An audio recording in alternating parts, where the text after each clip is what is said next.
Welcome to the 8th episode of the Mol België Season 12 recaps from Reality TV Warriors. My name is Michael Harmstone, and joining me as always is the Canadian who genuinely made friends in a bathroom on Sunday, Logan Saunders.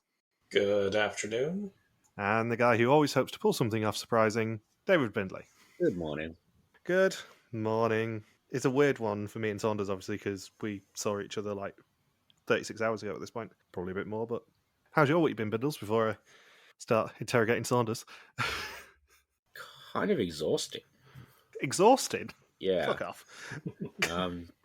Because, I wasn't going to watch Eurovision because of everything that's going on, but then all of the breaking news happened right when I was trying to get to sleep, so I was basically up all night trying to find out what was going on. So I ended up going about 3 days on, 15 minutes of sleep. Oh, fun. Yeah, so very, very tired by the end. Yeah. How was your day in our hotel room yesterday, Saunders? Good. You got out on time and didn't get me an overcharge fee then? Yeah, I got out at 11:30. Good choice. And I'm in, we're not at the Where in the World Am I segment yet. On which note, where in the world is Logan Saunders? Now we're at that segment. Right now, I am in Nice, France, and I spent the past, about 9 hours or so walking around Monaco, and I just got back to my Airbnb about an hour ago. Oh, wow. Must be very nice. And I won €40 at the Monte Carlo casino. Well, the horse always wins. And there was a guy at my roulette table who was spending €300 per spin. Spin. And he played about 10 spins, so he spent probably about €3,000 just on roulette, and then he left. Jesus. One of the craziest things I've ever seen in my life. And then there were 4 American women who had their phones out and clearly taking pictures, and then one of the staff members went up to them and said, you're not allowed to take pictures. Because there are signs everywhere, and then the dealers will even remind you to not take any pictures. Once you can do it in the lobby area, but once you're in the casino side, you can't do it. Yeah.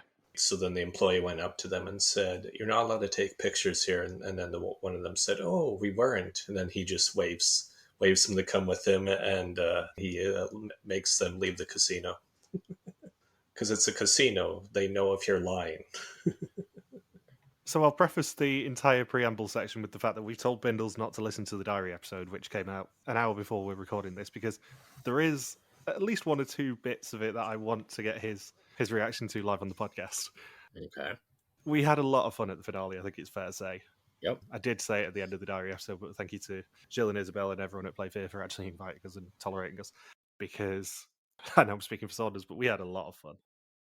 Bingo-wise, Fuzzy did take the gamble and shouldn't have done, because obviously Bindles was wrong in the end. We'll get to that soon. And also no Diary of the Mole bingo either, which pushes us to the 10-point range. The ones she did get were Troll da Costa, Mikael is all smiles. I gave her that because I was being very generous. He was all smiles. We obviously didn't end up talking to him. She didn't get pizza, Michael gloats, fun souvenir. She did get Papa Bear comments on the nicknames, because obviously that was the first question. Nothing on logistics or potent potables. België alumni not from the current season spotted. I mean, Saunders was chatting most of them up. Airport shenanigans, we're going to get into that soon. Someone is surprised as the devoted English-speaking fan community. That one she didn't get, mainly because we didn't really mention much about it on the podcast because it wasn't recorded. But between us speaking to Gilles and Bernard, someone came up to us and said, "Can I just ask you, why the hell are you here?" And he started chatting to us about the show, and he was obviously involved in production and stuff. And I recognised him and Saunders didn't, because his name is Mikael de Vlieger, aka the guy who created Belgian Mole. Logan had no idea who he was. Logan, you should watch those early seasons. He could have been Romelu Lukaku for all I knew. So we were having a lovely chat, mainly talking about how awesome the old UK series were. And Logan had no idea who he was, and he was lovely. He does seem nice. He reminded me of my dad. Yeah, he was really, really nice. He was like thankful that we covered the show and stuff. He was just a bit baffled that there were English speakers in the room. Yeah. And obviously, we weren't the only English speakers in the room because Doug and Mel from Eggplant were there as well, which is a pleasant surprise. And I believe today, Tuesday, that they were having a coffee with Jill, which we weren't invited to. And we got confirmation that Canada will never be used as a location in Belgian Mol because it's way too expensive. I don't actually think that made it into the chat with Jill on the diary episode because, as you well know, we did have a few tech issues, which is another one of Fuzzy Squares. Namely, that one of my SD cards broke, and we didn't realise until we were starting to speak to Bernard. So that wasn't ideal. The audio quality is okay, I think, for the diary episodes, because obviously the recorders are that good that you can still hear stuff in the background, and I've boosted any that were missing and relevant. But yeah, there were bits of the Jill chat mainly that I had to creatively edit around, shall we say, one of which was him saying, yeah, Canada's never going to get visited. No, that wasn't with Jill. That was with the original guy. Oh, was it? Yeah, 100%. I think we may have joked about it with Jill, actually, as well. Yeah, but it was the original Flemish host who said, we looked into it, it's way too expensive, we will never film there. Yeah, you're right on that. Yeah. And they did Arizona, so... Yeah. And something else that Jill did talk about that didn't make it into the episode was the fact that they are doing a season next year, which means, you get to join the pool. And they're probably going to focus less on the fact that it's Jill's 10th season and more on the fact that it's the unlucky 13th season. That's fair enough. And he did say, I asked him this when he started, or when he came over to us right at the start, and said, who am I going to laugh at today? I asked him because when I was there last year, he said they already knew basically what the location was going to be, whether that was Sicily, and he said yes. He did say that they've got a location in mind for next year already, but he can't really think about it at the moment because, he's going to do his usual thing of taking a few months off before he thinks about anything to do with next year. Yeah. And he said that there was another location as an alternative to Sicily that they were really close to doing, but it sounds like Gilles essentially vetoed the other location. Because the other location was was going to be the primary option. Ah, interesting. We do not know what that location was. And he'll never tell us. Probably Wales. Oh, God, no. It won't be Wales in November. Wales is depressing in the summer. We also did spot Pinocchio there. Pinocchio was kind of paraded through the room, and I got distracted when we were recording one of the clips and went, oh, just seen Pinocchio. One thing that I don't think we can necessarily talk about on the podcast to do with the bingo board was fun souvenirs. There is a souvenir. We're not telling you what it is. Officially, the souvenir that we took back was Playfair pens. And that's all I will leave it at. Bindles does know what it is. I have sent him the picture. Yes. It's in my backpack. We're not acknowledging on the podcast what it is. Yeah. And just for everyone who wants to guess, I will say larger than 11. Yes, larger than 11. The Eminem clue as well, I did obviously ask Jill after we found out that it wasn't Mikhail who was the mole. And he said that they would never do something that stupid. Of course. That was his actual answer. It was genuinely his answer. Obviously, everything to do with Jill, slightly tongue-in-cheek, but yeah, I did sort of get an eye roll, and we would never do something that stupid. It is your fault for guessing it, though. It is, yes. For those wondering as well, the press room catering was sandwiches, all in Italian, obviously, tiramisu and cupcakes, and Saunders didn't get a cupcake, which he was devastated about. Yes. I miss selling the cupcakes, damn it. That's a shame. And as I alluded to on the Instagram stories, Logan did get kettled alongside the alumni. By pure coincidence. One thing I didn't tell you about that is I went back to the press room to sort of get away from the crowds, and Saunders was out smoozing the alumni. And I came back out to find him because he didn't have any internet. And I'm like, he's going to get lost and just not make his way to the cinema probably. I could see him from afar because I was stood sort of halfway down the stairs. And Jens from Canary Islands walked past me. Jens with the Y, this is. Yeah. He was wearing Crocs. Oh. He was the most casual person at that entire finale. And I'm including myself in that when I was wearing a Hawaiian shirt. I mean, on the one hand, I am surprised. On the other hand, it is Jens. Yeah, exactly. The airport shenanigans, you guys know a little bit of this. Brussels Airlines, I did fly with, and I like Brussels Airlines. They're part of Lufthansa. I've never had a bad flight with the Lufthansa group before. They were weird compared to last year in that they wanted to charge me £12 to change my seat after I checked in, and the seat that they forced me into was on the dead last row of the plane in a window seat. Surprisingly, was not the last person off that plane. They also did the usual short haul flight thing of, oh, we're really full, so we're going to make you check in your hand baggage if you're after a certain point. And the flight was maybe 2/3 full, and despite them saying we can only take 60 pieces of hand baggage, nobody had to check any in. On the way back, it was a lot fuller, and I was in a middle seat, and I ended up having to sleep for about half the flight, so it was actually safe to drive when I landed at Manchester. I didn't tell you about my airport story. Something pretty crazy happened. It was an EasyJet flight, and we were waiting to board.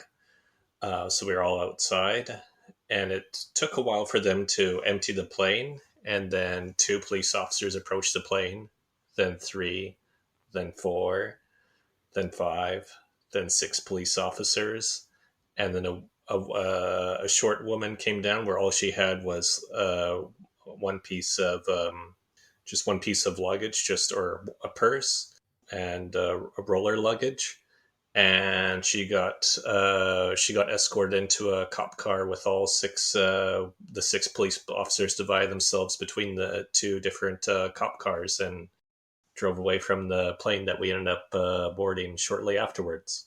I've never seen police approach a plane before, and I've certainly never seen 6 cops just to take away one person from the plane. Classic EasyJet. Yeah. How much did they charge her for the privilege? As I've said, Jill's greeting to us was, who am I laughing at then? And I had to say to Saunders, it's not you, it's me. Fuzzy's square about different hairstyle. The answer to that is almost invariably Philippe from Canary Islands, who is completely bald now. Yeah, I did not recognize him. He was directly behind Saunders on the stairs on the way out of the cinema screen, and I had to whisper to him, being like, that's Philippe right behind you, right? Pizza.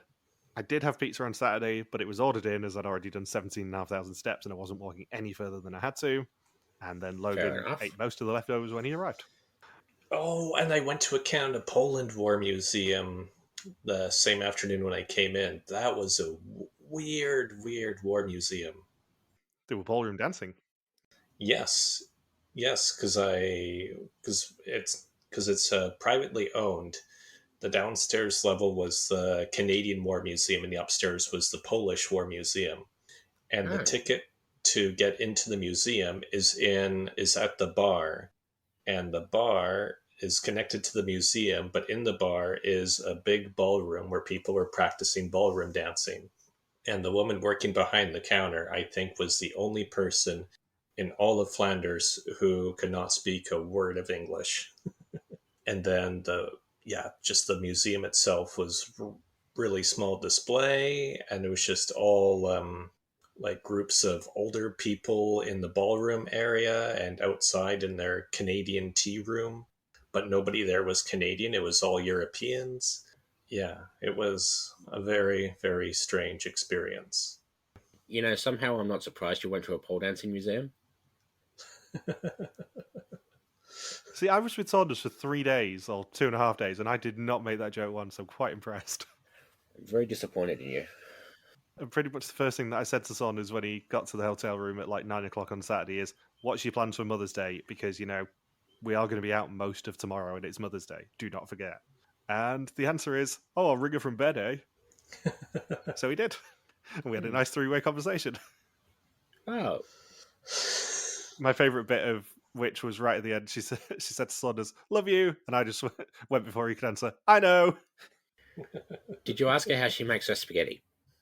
I didn't, actually, surprisingly. I was too busy trying to imply that Logan wasn't a favourite child. Okay. We did ask Jill, though. You'll be pleased to know. Jill told us how he makes his spaghetti. Oh. The other fun bits that weren't part of the recording, sadly, were right after we finished speaking with Bernard, he went back to, because we were right on the last minute with Bernard. I was looking at the time, just basically going, we're not going to have enough time to speak to Michael here, because Senne Senne and Mikhail were hanging around in the press room while Bernard was chatting to us. Yeah, they were just off to the side. They were hearing our whole interview because they were standing with Van Boel, because Van Boel was their handler for the day, or specifically Bernard's handler. Yeah, but Bernard went back to the guys right after he finished speaking to us, and I don't think he realised that I heard what he said, because what he said was, I'm approximating here because obviously I don't speak Dutch, but he was like, it was so hard to speak English for nearly 10 minutes, so I just called over, yeah, sorry about that, and he just laughed. And then Saunders, like half an hour later, ended up talking to him in the bathroom. Oh. With Secret Service Van Boel standing outside waiting for Bernard. Yeah. My other favourite thing of that we couldn't record was the fact that Logan made it his mission during the interviews to try and call Gilles Papabert as much as he could to make it catch with the alumni. But the one person who was most delighted by this was Mikhail. He laughed every time Logan called him Papabert. Did you call him any of the other nicknames? We discussed the other nicknames with him. He only let me do about 4 of them before telling me to shut up. Mm-hmm. But yes, there is some fun Papabert nickname content there. And him, Oh, good. I would say lightly roasting me, but it was not like at all.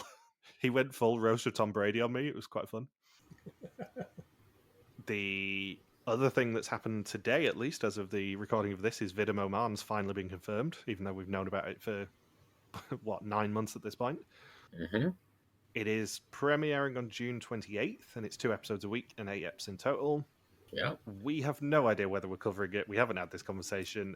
I have heard on the grapevine that it is literally 2 episodes a week, both episodes releasing at the same time on a Friday.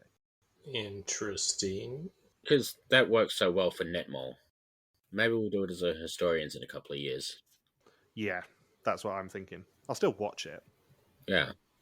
But yeah, my gut instinct, at least as of now, is that probably we're not going to be covering it live. We're going to have a little break. Oh, thank God. Yeah, because I genuinely was thinking about this afternoon and going, I'm at that point in the year where I need a break now. Yeah. This is the 25th episode of the year already. And it's only May. And we're still halfway through Historians. It's like in 30 Rock, where in one of the season finales, Liz said, "Oh, what a year it's been," and then Stephen Baldwin's character, or not, Alec Baldwin's character says, "It's only May." Yeah, I reach this point every year, and we don't necessarily talk about it on the podcast, but I get mega burnt out with how many episodes we do at the start of each year. Yeah. Hence the fact that all of last year's Historians were pre-recorded, so I could actually, have a relaxing 7 months. Out of interest, Saunders, how do you think the finale went for us? I thought it was a good finale. What was funny is speaking was on a similar topic where outside the bathroom where Secret Service Van Boel was waiting, he was asking me, "Oh, what'd you think of the season?" I said, "Well, I flew all the way from Canada just to tell Jill Acosta how much the season sucks." So it's like, I think if I flew all the way in from Canada for it, I think I'm a big fan of the season. Yeah. Yeah. Because something else we don't really talk about in the podcast, and I've alluded to with you guys, and I know Saunders and I had a little chat about this on Saturday, is I get real bad imposter syndrome at these finales. I always feel like we're just going to, at some point, get a tap on the shoulder and get told, basically, as Mikhail de Vlieger said to us, "What the hell are you guys doing here?" I certainly think we did a better job this year than I did on my own last year. Yeah. But I was cringing a lot when I was editing the diary episode, as I always do. Because, I always think I'm the worst part of a podcast. Mm. And it's not always fun. And this isn't me fishing to go, "Oh no, you're great," but yeah. If it helps, the worst part of the podcast is always Logan. Yeah, that's true. Yeah, it's very true. Yeah, I mean, every non-diary podcast is Logan as standard, but I always feel like with the diary podcasts that I am a really bad interviewer at times, and occasionally I make the jokes that I have to cut out of the diary episode. There were a few with Jill. I'm sure there were. And the last thing that I do want to mention in the preamble section is that this is Bindles' 60th recording. Yay. So not for the first time you're 60. No. It is also, as it happens, my 500th. Oh. So Bindles just has 440 more to go to reach your milestone. Yeah, this is my 500th recording, which is insane. I think you get less for murder. Yeah, it certainly feels like it at this point. Anything else you guys want to mention in the preamble before we actually get into this episode? No. I got to chat with Annalise from South Africa briefly. You did. She's very nice, from what you've said. I don't think I've ever actually spoken to Annalise properly. Yeah, I chatted with her on Facebook a few times, and then she liked a comment I put on Instagram on DaCosta's Instagram where I said, "Never trust." That's why I never trust a mustache. Yeah, I don't think even when you were flirting with Davey at the Vietnam finale that I spoke to Annalise. I don't remember doing. No, I don't think we spoke to her at the. It's not until I don't even know why we started interacting with her. Maybe it was during South Africa historians. It's been like in the past 2 or 3 years I've interacted with her more and more. She always seems very nice anyway. So, previously the Final Four explored Palermo by foot or by learning the art of Sicilian puppetry. After a mystery 24 hours including a trip to meet Romelu Lukaku and Bernard's mum, the guys ended up with Passfragen, which meant Charlotte was left without and was the final person sent home before the finale. And we flash forward to the reveal location and why each other are suspicious. There are just 2 questions left this season. Who is the mole, and how confident are you from 0 to 100? I made the exact same joke. So did Thomas off a suspect list. I was very, very proud of him for that one. It's my one major regret about the finale is I never asked Jill about that question because I was absolutely going to ask him about it. Mainly so I could just get a clip of him going, "What the fuck are you on about? Where do you get these people?" Senne is a good mole. He's always in the background, but has sat where he needed to sit all season. Bernard's proven time and time again he can lie. He can look you in the eyes and tell you a completely bullshit story. And Mikhail seems very innocent, gentle and sweet, and you want to forgive him for all his misdemeanors, and that is a useful trait for a mole to have.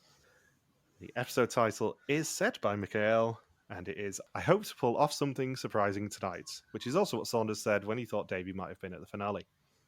Do you remember what you said after you saw that quote on screen? Yes, I do. I was going to skip over that, Saunders. It's still all in capitals in my notes, which is "He's the mole!" exclamation point. I was convinced. I mean, even after Bernard won, I was still convinced it was Mikhail walking down that corridor. Yeah. And then we saw the silhouette of a mustache. Yeah. The annoying thing is, technically we're wrong, but, all season we were like, it's one of those two because they're always together.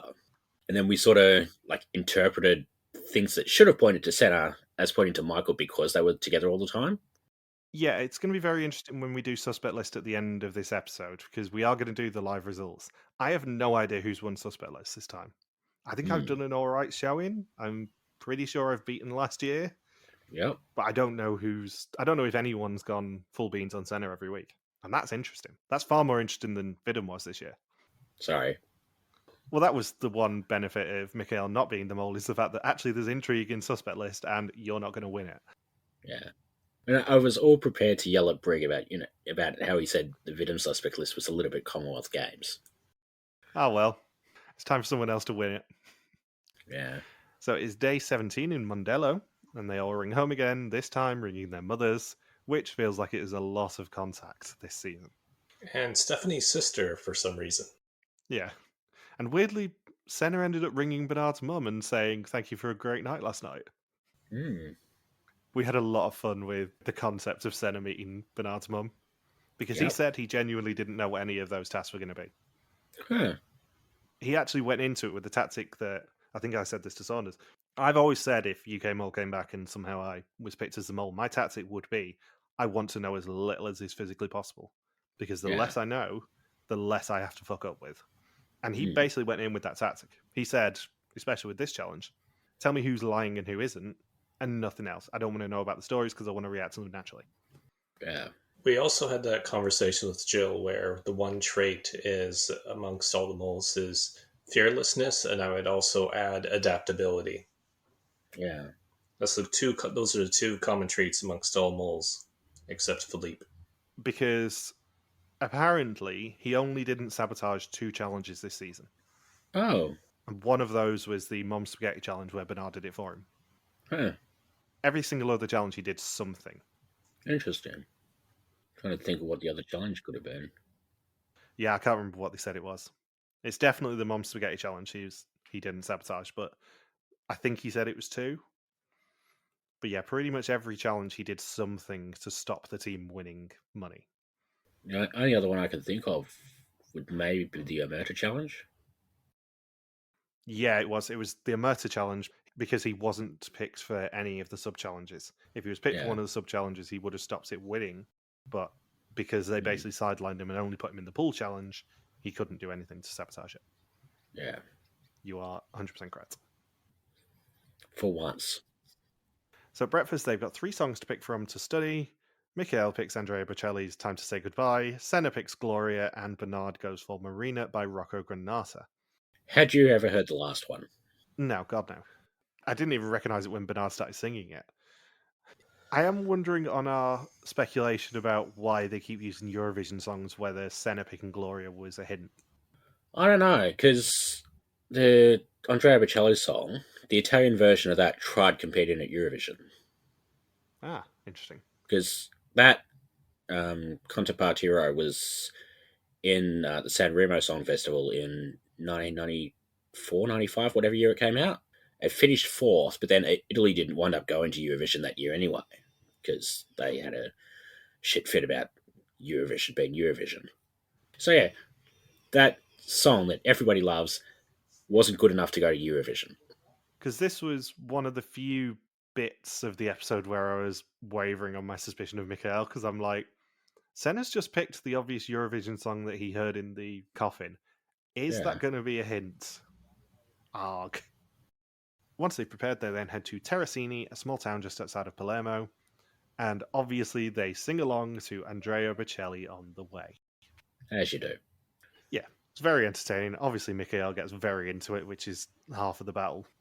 When they arrive at the Amphitheatro Villa Mare, they see the crane and then find Gilles. He says it's time for an ode to 3 beautiful Italian classics that could be worth 3,000 euros for the pot, and it's also time to launch some new musical talents. They love doing this in the finales, either finale or final 4. They love involving a crane. This fucking show. Yeah. I laughed so hard at this challenge in the press room. So hard. At least we didn't have Coco here, because she would have started singing the traditional Italian song Macarena. Bailas del Rio! Thank you, Drunk Your Own. And by picking Gloria, Senna is first up. The other 2 have 5 minutes to memorise the words attached to 30 roses on the steps of the amphitheatre before the tags are covered up. Senna must then try and work out with Bernard what the 5 differences are between the 2 pictures that each of them can see, but he can only do it to the tune of the song that he picked. Michael must pick the right roses without the words written on them, and each correct one is worth 200 euros for the stake of that round. If he picks an incorrect rose and throws it on the stage, Senna will fly into the air on a reverse bungee prematurely, and they will lose any money they have earned for that round. Let me be clear, I would never do this challenge. Jesus wept. That was one of the differences. One painting didn't have a Jesus in it, and the other one had somebody crying. Yeah. Like, as we were saying before this recording, I've seen this finale 3 times now. Every time Bernard flies into the air, I wince. Because that rope was very close to his neck. Yeah. I'm sure it was completely and utterly above board, but yeah, it didn't look particularly pleasant or safe in Bernard's round, especially. Mm. Especially when Bernard starts the round by going, please make sure you're safe, I have a daughter. It's not a good look. No. And Mikhail's already down to 1 scoop, too. Fully, Shamir was there to, punch an Italian person on his way down after being flung in the air with the harness on. Yeah. So Mikhail finds the seagull rose but struggles with flags. Despite Bernard telling him not to, he picks the wrong rose and Senna flies away, as does the 200 euros they could have earned. And interestingly, as they fly, it's one of the few times that België ever goes full screen. There's no black bars when they fly. And there's another time during I think it's right after the reveal, they go full screen as well. But usually België has the black bars on the top and bottom. Interesting. Mikhail also suggests memorizing in blocks rather than rows, which feels like a very bad tactic for anyone doing a memorization challenge. And Bernard is the second attached. Mikhail misses the pine tree and sasses Bernard for saying that both Alpes have tyres before they get the rose for correctly identifying crows. He misses the red wine before Senne picks the right rose for the leaky barrel, and then Bernard flies into the air anyway to bank the €400 to the tune of I'm Not in Love. Michael is then the final one to fly. Bernard gets vase quickly, but then picks chair incorrectly instead of parasol. Luckily for him, chair was also a correct answer. And they get owl, and he flies into the air for €600 and a total of 1,000 of 3,000 for the challenge. There was a great reaction in the press room to that when they thought, oh, he got the wrong one, then it turns out to be right just by pure luck. Yeah, it was that, and when Bernard starts putting his hands in cardboard boxes that got the biggest reactions in the press room. It's funny because, I watched that, and even though we didn't know the words, we didn't know what was where, or there was no foreshadowing or anything, I had a feeling that was what was going to happen. Yeah. I'm watching this, and I'm watching it, I'm like, that's going to be the right word for something else. And then I'm sitting there, and it happens, and I'm like, I've got to stop having these premonitions. If only you had a premonition about who the mole actually was. Yeah. Premonitions are nice, but they've got to be helpful. Another thing on the fuzzy bingo board for the diary episode that we didn't get to was the press room reaction. It was less shock this time that Senne was the mole, because obviously it was close. It wasn't as close as last year was in terms of final predictions, but everyone was pretty convinced it was either Michael or Senne. And then obviously Bernard won, and that meant it was either Michael or Senne. It wasn't dead silent and people going, fuck, this time. There was one particular reaction which was, oh, for fuck's sake, but that was me. Yeah. And I don't think that really counts as a press room reaction. Mostly because you're not press. I can only compare it to the Vietnam finale and Bernard being declared the winner, and Senne being the mole was far milder than the reactions we got for both Axel and Elizabeth during the Vietnam finale. I do wish that I'd recorded last year's one, because I don't think anyone believes me when I said it was dead silent and then just, fuck. But it makes me laugh every time I think about it. And Jill also warns them that the final challenge will take place in a luxury palazzo in Palermo, the Via del Gattopardo, or the Villa of the Tiger Cat. And they check into their suite and are warned that they can go anywhere they want except for the first floor, which is off limits. And they say it's an insane place to stay. It's funny, when they showed the bit what the lady was saying, you can't go on the first floor because that's off limits. I'm like, that's where the final challenge is going to be. Yeah, I mean, I did remember that there was a heist challenge of some description in the preview for this week, so I'm like, I wonder where that final challenge is going to be. They then have a beer while watching the dancing fountains. Senne says he had a blast. Michael says they sang and catapulted, and the view was fantastic of Palermo. Bernard said it was a lot of fun. The advantage of having a small group is that you see everyone working, and there was a learning curve to the challenge which the mole exploited. And they all think the mole sabotaged the challenge. Bernard and Michael were chaotic. Michael ignored the pine tree, and Senne switched up what he picked during Michael's round in a subtle way. And it's day 18 in Palermo, and they're getting coffee and cake in flawless Italian. Small plateau. Yeah, including small plateau and Senne just going into English. Did you overhear Senne saying to Doug and Mel, I think he said that he grew up in Melbourne? Yes, he did. He did say that. Oh. He said in the neighborhood above Fitzroy. Wow. Well, we'll have to do coffee next time he's down here. A briefcase is left on the table by a mafioso, and Gilles appears on the screen inside. And their last chance at earning money is on the forbidden first floor, a place that is very carefully guarded. It is time for a long-awaited heist challenge. Did you notice when they brought the suitcase over, the lady at the next table was just sort of staring at them? No. Just go back and watch it. There's a lady sort of at the table to their right, just sort of staring at them, sort of staring directly at the camera. So in their safe room, they get a floor plan and a security manual, and they've got to steal 3 valuable objects, and each is worth €2,000 for the pot. I bet they wish they still had some doublers left. However, it is being protected by a motion-detecting robot making the rounds, which will react to the slightest noise that they make. And the objects that they need to steal are a typewriter, a first edition book, and a pipe. Now, I did notice a wonderful pun in this, in that Gilles kept saying about them getting spotted. And the reason he did that, like 3 or 4 times during this challenge, is because the robot's name is actually Spot. Oh. If you notice in the end credits, there's a credit for the Technical University of Eindhoven, I think it was, Yep. And we found out from Cafe de Mol that actually they created the robot. I think it's part of their development for football playing robots. Huh. But the robot was actually at Cafe de Mol to transport the €3,000 Chewy check to the person with the best suspicions.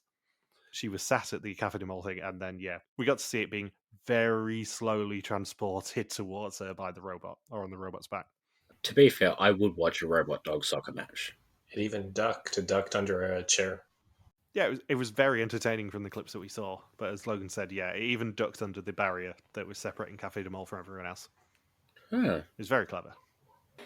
So they have an hour, and Senne is first up to do some reconnaissance. If the robot spots them moving, nothing more can be stolen. He hides behind a door as the robot approaches, and it leaves the room, and then Senne returns to the safe room with about 50 minutes left on the clock. Mikhail then goes up to steal the typewriter, and it's protected by a weight sensor, so he must find something that is also 4 kilos to swap it for. He heads to the kitchen, where he finds the classic 3 litre 5 litre puzzle. He hits one of the containers on the sink in the kitchen, which attracts the attention of Spot. And to save himself, he must recline like the sculpture of Pauline Bonaparte's Venus Victrix by Antonio Canova, which he does on the kitchen floor. And when I tell you how much of a ball ache it was to find out what that statue actually was, you will not believe it. No, I believe it. Apparently, it's a sculpture based on Napoleon's sister.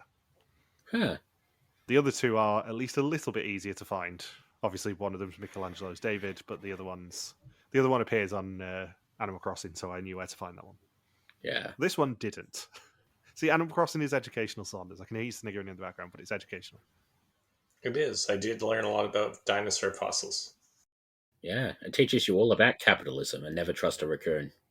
I haven't played Animal Crossing since my neighbor was a frog named Huck and he moved out of town. And then I just stopped playing. Well, the Switch version came out literally 3 days before lockdown in the UK. So I played the living bejesus out of that game. I daren't look at how many hours I spent on Animal Crossing New Horizons, but it's a lot. And I did end up getting all of my favourite villagers back, and indeed exiling the one villager who I hated so much that I just generally made her life a nightmare. That does sound like you. Yeah, you can't officially force neighbors to move out apart from using amiibos now on the new version. But I did do everything to irritate her. I pushed her into pitfalls. Egged her house. No, I blocked off her house. I made it so she couldn't actually wander around the town. But my personal favourite one was I fished up an old tyre from a river and I mailed it to her with the caption, "Dear Monique, I found this and it reminded me of you. It's trash, so are you. Get the fuck out of my village." And normally, me saying this would be hyperbole. If you genuinely look back on my Twitter feed, I posted a screenshot of this in 2020 when I did it. It makes me laugh every time I see it. I genuinely did use the phrase on one of my Animal Crossing villagers, "It's trash, so are you. Get the fuck out of my village." And she was awful. She's a nightmare fuel. I remember getting the original GameCube Animal Crossing as a present on my birthday and playing it all summer. I remember I went into the file. This, again, was a long time ago, back into my GameCube file after I hadn't played it for a really long time and said, I think it was one of the neighbors said, "I haven't seen you in this town in 965 days or something like that." And I thought, oh man, sucks to be that neighbor.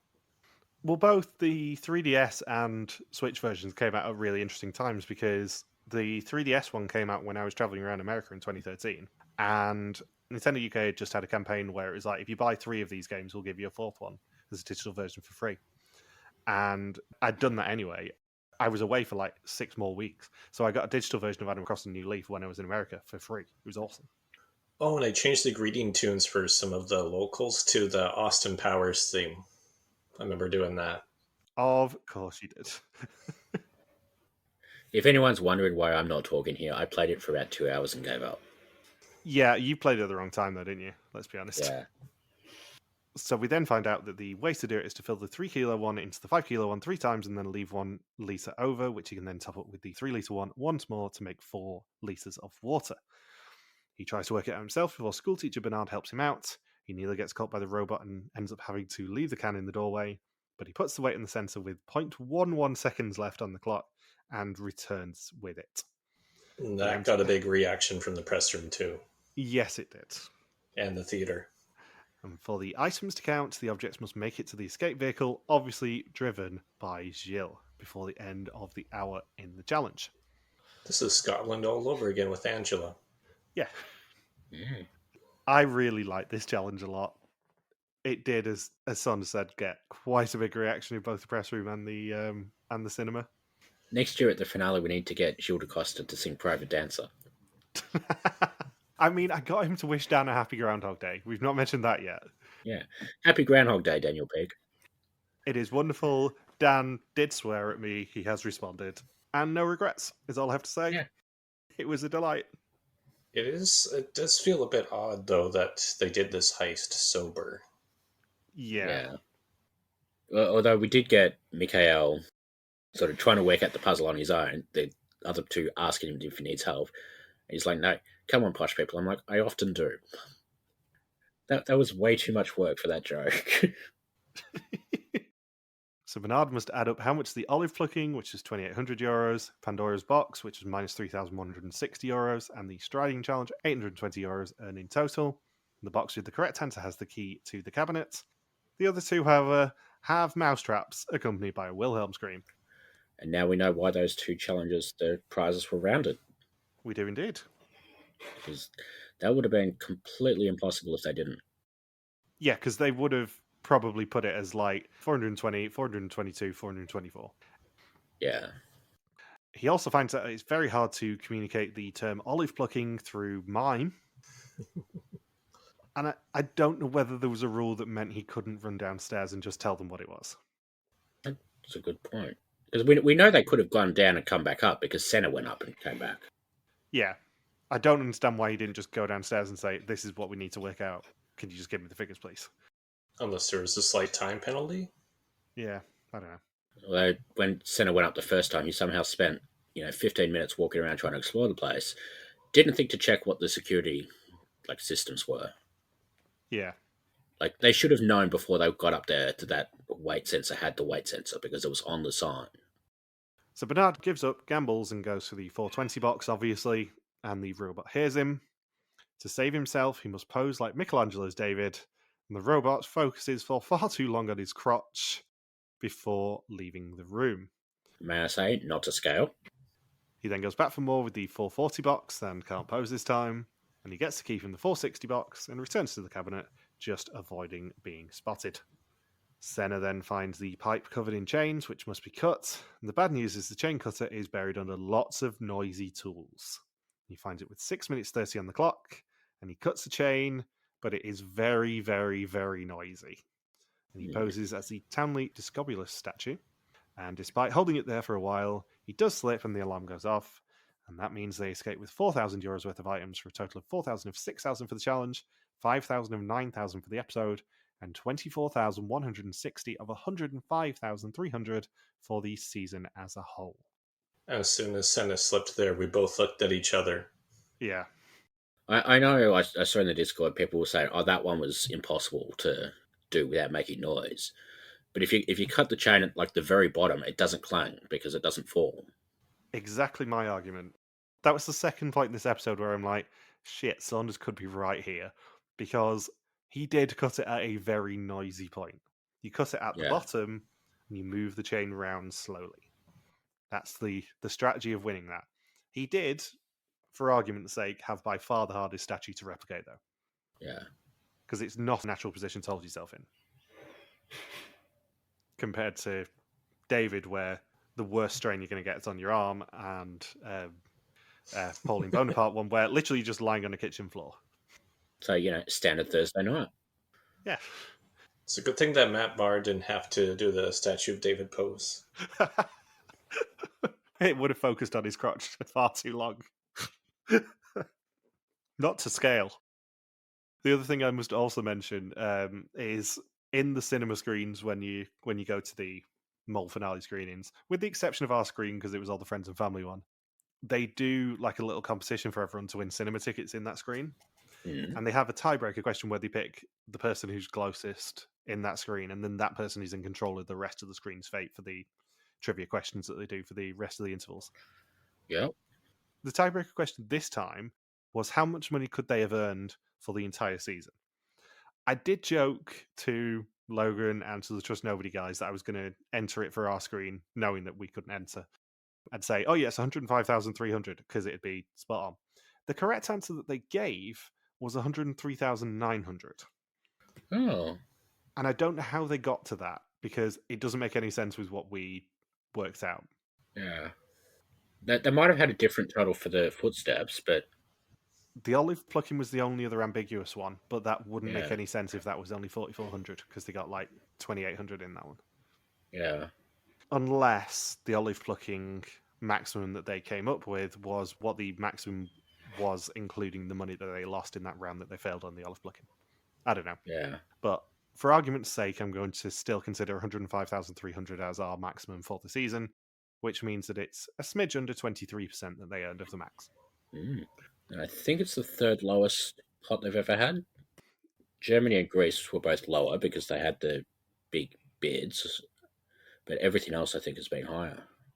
Yeah, this came up in the press room with what the highest maximum was with Doug and Mel. You are correct; it is the third lowest final score, at least in terms of monetary figure. Yeah, 22.94% of the maximum, which is significantly lower than pretty much everything apart from Greece and Germany. I wonder how that compares to FIDM, because you can't really, like, as similar as the shows are, you can't really make a one-for-one comparison between them. It's almost exactly the same percentage as South Africa 2 was. Oh. South Africa 2 was 22.99. This is 22.94. Because obviously I have those figures to hand. Of course you do. But yeah, it's pretty low. In fact, it's one of the highest maximums they've ever had. There's only two maximums higher in the België reboot, which was Argentina and Greece, because Greece had a ridiculously high maximum thanks to that double challenge at the end. But Argentina's maximum was 107,500. This is 105,300. So it's day 19, the final day of the trip, and it's time for the traditional finale breakfast. Normally, Gilles would ask them if they're the mole, and they would say no, but this year he's bringing out a speaker. Two of them will say yes in the form of AI, whereas one of them will say yes as the mole. And both the AI and the real mole thank the other players for their various sabotages and suspicious actions. I remember you saying in the press room that Senne's at the time sounded like it was his real voice. Yeah, this was the third and final time that I was worried that I was wrong. I still was very much on the Mikhail train. But yeah, Senna sounded the most authentic of the three to me. And I think that's where I had a sigh of relief thinking, I think I've won. I think I've won. 24,160, by the way, would be the second highest celebrity Vidum total. Oh, wow. That's insane. Oh, no, the third highest, because Argentina was 24 something, and Oregon was 24,320. Yeah, but Oregon also had the doubler at the end, didn't it? Yeah, so basically the second. Yeah. Something else I also only spotted during the public screening is, did you spot Bindles the major clue for Senne right before the test? No, I don't think I did. So you know the getting ready scenes? Yep. As they're leaving to go down the hallway, Michael and Bernard's doors are completely blank. Senna's quite blatantly has the number 12 on it. Oh. Like, it's not subtle. And I missed it in the press screening and I spotted it when we were watching it in the cinema. So Bernard says before the test that it's a healthy feeling of nerves that makes him sharp, but he's not the most relaxed version of himself at the moment. Senna says he knows what he's going to do. If he was wrong now, he'd be shocked. And Michael estimates that his opponent has a better chance than he does, but he likes being an underdog, and he hopes to make a surprise happen this evening. It is now time for the final test, 30 questions about the identity and actions of the mole all season long. Whoever knows the most will go home with 24,160 euros and be the person to unmask the mole. I did like Gilles in his intro basically saying, hopefully all your doubts are gone, which I took as code for you should both say 100% for how confident you are. Yeah, Gilles preempted this bullshit question on Reddit. It was like, just go 100% at this point, guys. Seriously. What I also did appreciate is this suspicion scene actually is very short for a finale. Yeah. Usually these go on and on and on and on and on. And obviously when you're in the press screening, they're quite wordy. Yeah. Well, we basically ended up having like 3 or 4 short scenes anyway. Because we had this, we had the AI thing at the fountain. Yeah, this was like 2 minutes of the suspicion stuff, which I could then go back when we got subs and fill in. And it was a lot more action in this episode than a finale normally is. Yeah. Or it certainly felt like it.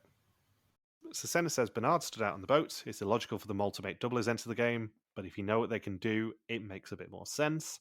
Mikhail says Bernard slowed the prison challenge down considerably. He took a step back, which he doesn't do normally, and nullified a doubler and stopped them winning 10 grand. Mikhail made money disappear in the meta assignment when he celebrated Lynn succeeding. To accidentally celebrate is a classic Mikhail move. In the pizza challenge, Senne lost them money by being pineappled. Bernard said the Mol would want to be in that position and lose them money, which is exactly what Senne did. The knife fight challenge went well till Bernard had to find a saw, but he publicly failed. Halving the amount in one action is a great move for a Mol. Senne says Mikhail was perfect in his practices for the puppet challenge, but cost them money by not completing it on the night. Bernard said they had a good plan in the heist, but then Senne failed to pretend to be a statue, costing them €2,000. And Mikhail says it was his last moment to Mol, and he seized the opportunity. The lights then go out, and only one will turn back on, and whoever that belongs to is the winner of €24,160. That is Bernard, and he gets a bit emotional about it. And Mrs. Bernard gets her facade. Yeah. Obviously, going into this final three, I think Bernard was the person we were least excited about. I think it's fair to say. He was very charming in real life. He seems very nice and very authentic. And in fact, during our chat, we basically agreed that, like, how the hell can Flanders suspect him after that first episode when he did the least suspicious thing possible? Yeah. He helped them win money and won control of the doublers.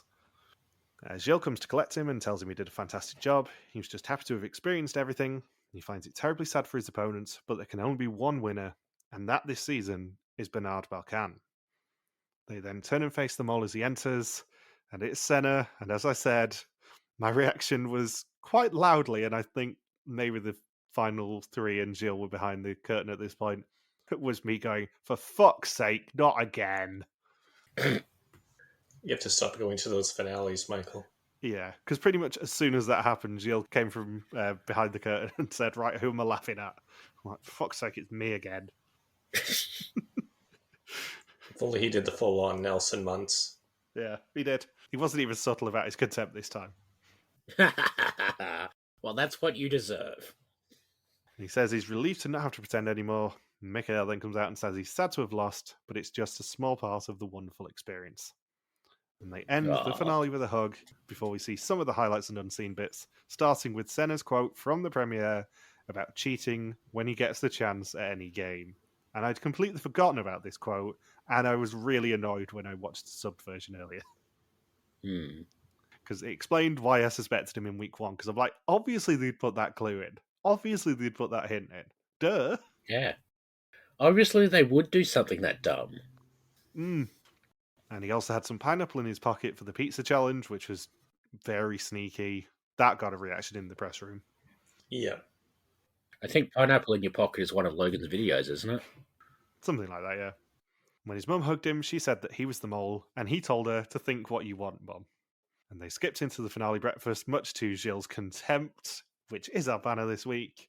And we also see he did some steps in the cathedral in Palermo while Bernard wasn't watching. High knees, high knees.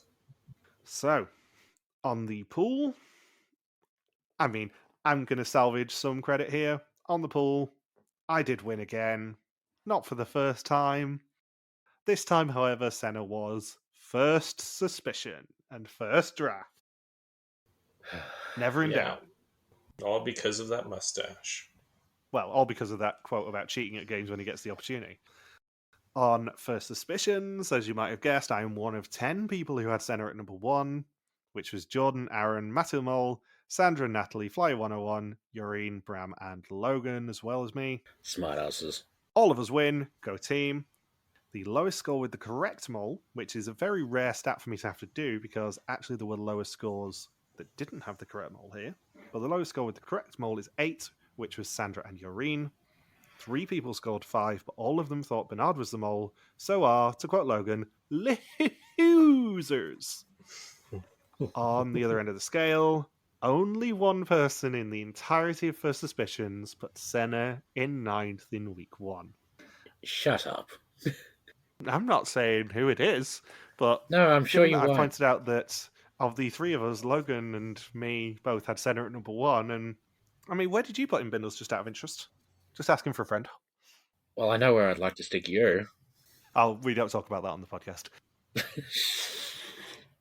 Now do Macarena. Yeah, as you might have guessed, Bindles is the prize loser of the season. He was the only person to put Senne in 9th. It did make me laugh in week 1 anyway, because Senne was blatantly more suspicious than like most of this cast. Yeah. Yeah, I thought it was too obvious.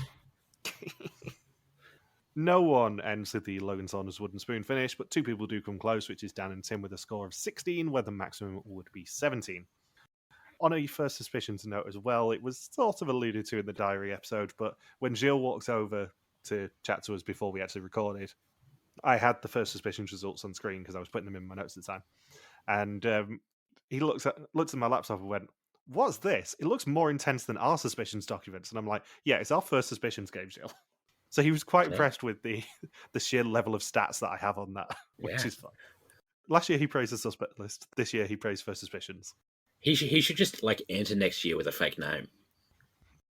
Well, when I was leaving Antwerp, I stopped and had French fries and a soda at Five Guys, and I was thinking, why is there Five Guys in Antwerp? And I was thinking, maybe the Five Guys refers to Mikhail, Senna, Bernard, Van Boel, and Da Costa.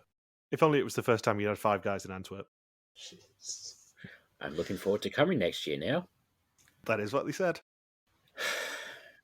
It'll be nice for us all to just come together in one place. I did warn Jill about you. We were talking about you at one point, and I said, "Oh, he's talking about coming next year." He said, "Oh, he's the Australian, is he?" And I'm like, yes, he is. Prepare yourself. Yeah. I promise I'll be on my second best behaviour. That's the thing. I won't be the most mischievous English speaker there next year. It's going to be great. Mm. So the final thing that we do have to deal with is the suspect list. It's time to actually find out who's going to win, because I have no clue. This has been genuinely intriguing me for days to find out who's going to win suspect list. Senne did reach Jill's table on the boat. He drove in Savoca. He was not in an RP. He was a driver in the Mario Kart Challenge. He did the Herculean task in Suggester. He bid €2,500 to hear his own voice, which I did say was the perfect mole tactic as well, which I'm really annoyed about. And ultimately, Senne was the mole. Let's find out who wins suspect list. With a score of 104, bloody hell, Sandra wins. That's very impressive. Jesus. Followed by the Mole Ohio, I'm presuming that's Tim. Then WW in third. Mole Ohio got 98. WW 88. Natalie with 82. And Tino on 67. Logan's the highest of us with 61. Jason's got 56. And then me with 53. Jack with 45. And rounding off the top 10 was Mateus with 44. Let's keep scrolling until we see Bindles in 21st with 23 points. And, of course, right at the bottom is Happy Groundhog Day, Daniel Peake. I think we did mention it on the podcast last week that I changed his name on there. Did friend of the podcast, Jordan Huss, compete this year? I can't see him on this list, actually. I don't think he did.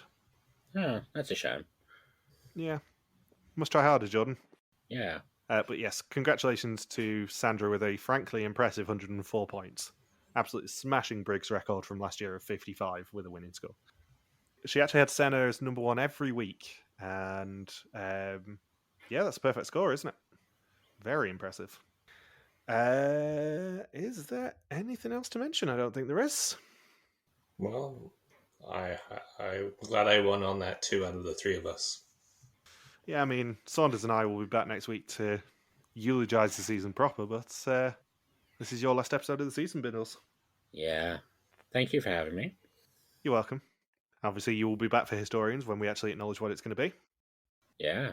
It's been a very fun season. Yeah, it has. What a long, strange trip it has been. I think we're all ready for a bit of a lie down at this point now. It's funny because like when I started watching this episode and they did the preview and they showed the puppets and the day out yesterday, I'm like, oh shit, that was last week.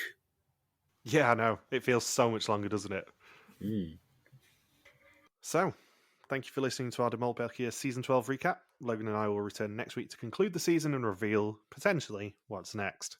Don't forget you can contact us on Twitter, Facebook, YouTube, or Instagram, where we're RTV Warriors, or you can email us and contact at rtvwarriors.com. Logan is on the artist, formerly known as Twitter at Loxquacky, Bindles as Grim Recapper, and I'm MJ Harmstone. You can also support us on Patreon at patreon.com/rtvwarriors.